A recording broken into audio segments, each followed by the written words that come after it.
My fiancée let go of my hand and ran the moment her ex burst into the hall shouting, "Come back to me." The entire hall froze, and she vanished into the darkness as she ran. I grabbed the mic and simply said, "Open bar, the party goes on." 72 hours later, her trembling call came. "He left me too. Even took the car." Then she whispered, "I feel like someone's following me. Can I come back?" Dear friends, please subscribe to my channel.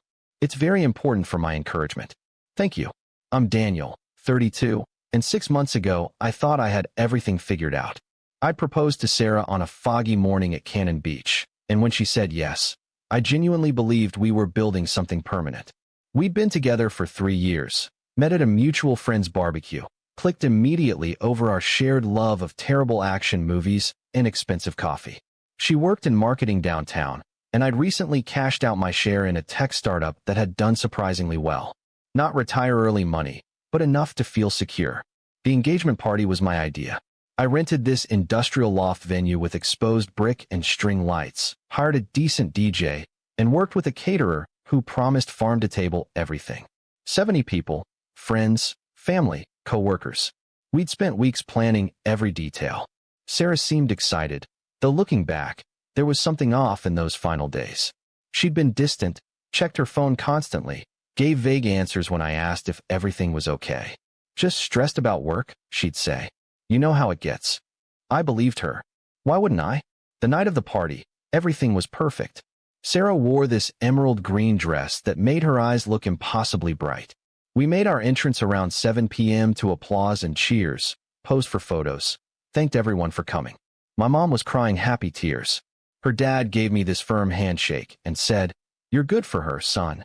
I felt like the luckiest man alive. Around 8 p.m., I noticed Sarah getting twitchy.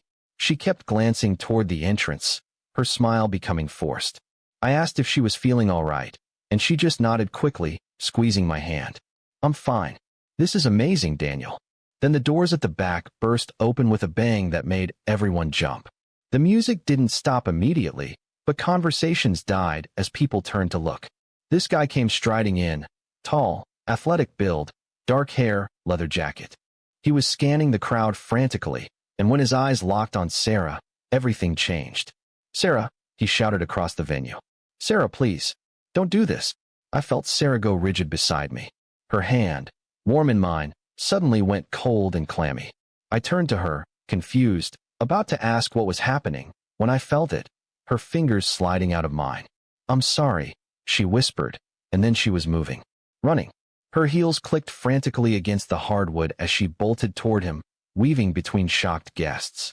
I watched, frozen, as she reached him and he grabbed her hands, pulling her close. Then they were both moving toward the exit, his arm around her waist, and they disappeared into the parking lot. The DJ cut the music. 70 people stood in absolute silence, all eyes turning toward me. I was still holding 2 champagne glasses, my mouth hanging open. Sarah's mom had both hands over her face. My best friend Jake was already moving toward me, his expression somewhere between rage and pity. The silence stretched for what felt like an hour. Then someone coughed. The murmurs started building, and I knew I had one moment to decide how this night would be remembered. I walked to the DJ booth. The DJ looked at me with wide, terrified eyes. I took the microphone, clicked it on, and heard feedback screech through the speakers. "Open bar," I said clearly. "The party goes on." Dead silence. Then Jake started clapping slowly. A few people joined in, tentative. Someone laughed, that shocked, disbelieving laugh you make when you can't process what's happening. I handed the mic back and said, "Play whatever they want. Charge everything to my tab." Within 5 minutes, people were drinking. Heavily. My friends rallied around me, asking if I wanted to leave, if I was okay. I told them to please just act normal. Gradually, awkwardly, the party resumed. It was surreal, watching people dance and drink expensive whiskey while my engagement party had just imploded. Sarah's mom, Margaret, approached me around 9:30. Her eyes were red, mascara smudged. "Daniel, I am so sorry. That was Connor. They dated for 4 years before you." She told me it was over, she swore. "It's okay, Margaret," I said, and weirdly, I meant it. "Not your fault. She loved you," Margaret insisted, gripping my arm. "I don't understand what just happened." "Neither do I. I said. But I think we both just got our answer about whether she was ready to marry me. The party went until midnight. I'd paid for the venue until then, and some petty part of me wanted to use every minute. Around 11 p.m., my phone buzzed. A text from Sarah. I'm so sorry. I can explain. Please call me. Jake grabbed my phone and typed back, don't contact this number again. Then he blocked her. Trust me, he said. Future you will thank me.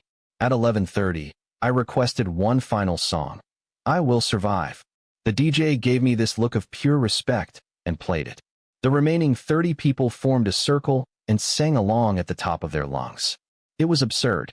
It was cathartic. Update 1. I woke up the next morning with 37 missed calls. Most from Sarah, several from numbers I didn't recognize. There were dozens of texts. I didn't read them.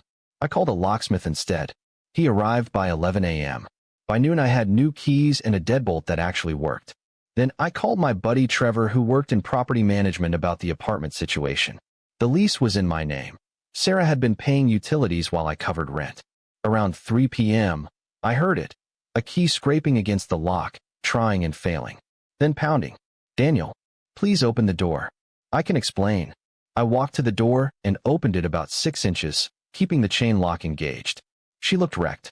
Still wearing that emerald dress, now wrinkled and stained. Makeup streaked down her face.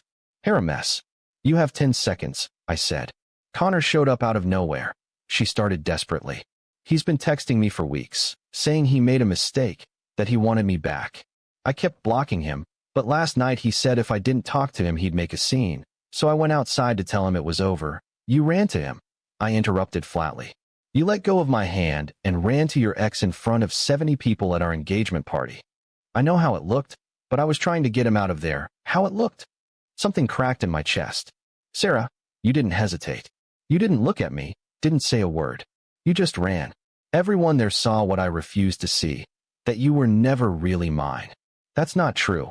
She was sobbing now. I love you, Daniel. I chose you, and then you unchose me the second he showed up. I said. Where is he now? Why isn't Prince Charming here? She went quiet. Look down.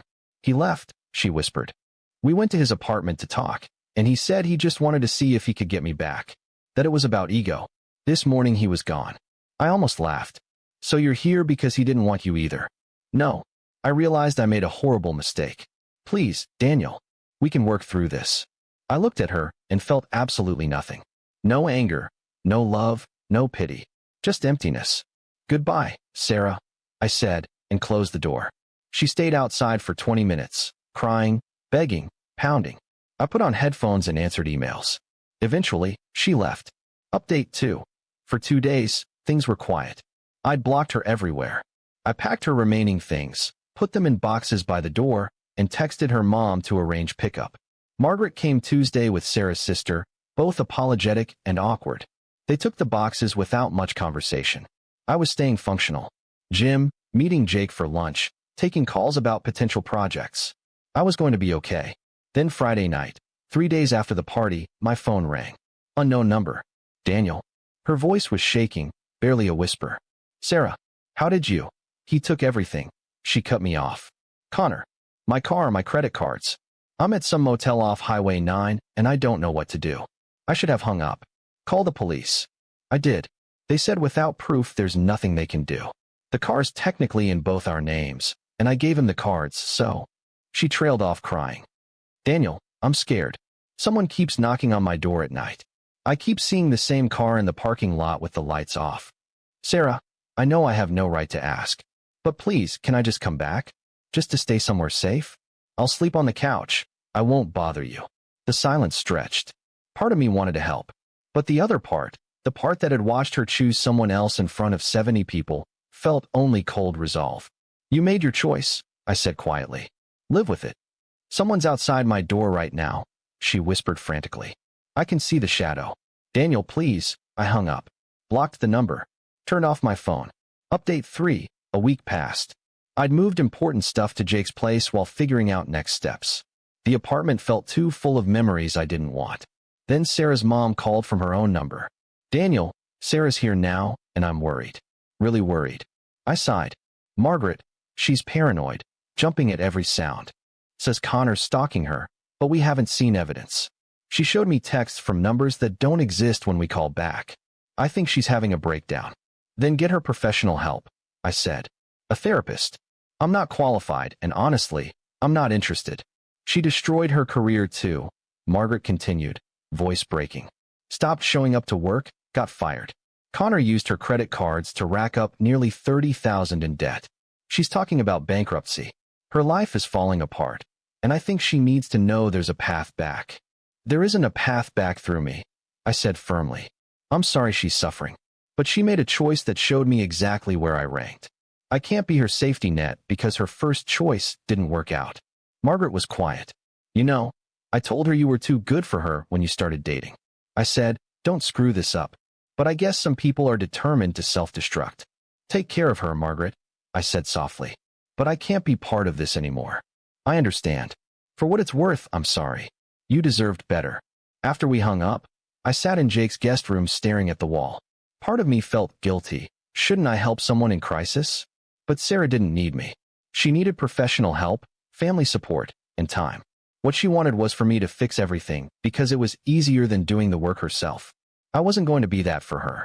Final update. It's been 2 months since the engagement party. I found a new apartment downtown with huge windows and zero memories.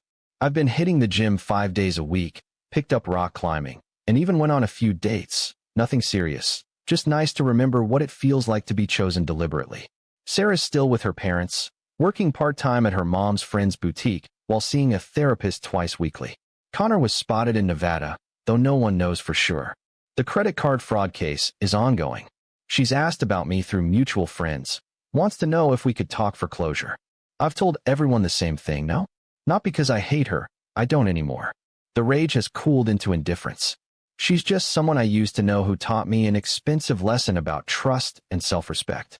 Last week, Jake and I were having drinks when he asked, "Do you regret how you handled it?" The open bar thing, cutting her off, refusing to help when she was scared. I thought about it, swirling whiskey in my glass. No, she didn't just break my heart. She humiliated me in front of everyone I care about, then expected me to be her rescue plan. I'm not anyone's second choice. He nodded. Fair. But, open bar, the party goes on. That's legendary forever. I laughed. I have become a minor legend. The guy who turned his worst moment into a weird victory. Some think it was badass. Others think it was cold. I think it was survival. My mom called last week to check in. Are you doing okay, honey? Really okay? Yeah, Mom. I said and meant it. I think I am. I don't know what the future holds. Maybe in 5 years I'll be married to someone who would never dream of letting go of my hand. Maybe I'll still be single, building a life that's completely my own. Either way, I'm not waiting by the door anymore. I'm not anyone's backup plan. And I'm definitely never planning another engagement party. Edit 1. For everyone asking. Yes, the party was expensive. Around $8,000 total. I didn't ask Sarah's family to contribute or pay me back. Margaret tried to give me a check for half, but I refused. Some things aren't about money. Edit 2. Connor never contacted me directly. According to the grapevine, he deleted all social media after the credit card situation. Someone claimed they saw him at a car dealership in Reno, but who knows? I hope he gets his life together, not for his sake, but so Sarah has no excuse to keep him as the villain in her narrative. Edit 3. To those saying I should have helped her at the motel, I hear you. It sounds cold, but she had family, friends, resources, and a working phone. What she didn't have was the right to use me as emotional support after what she did. Sometimes the kindest thing you can do for yourself is walk away completely. That's where I'm at now, and honestly, it feels pretty good.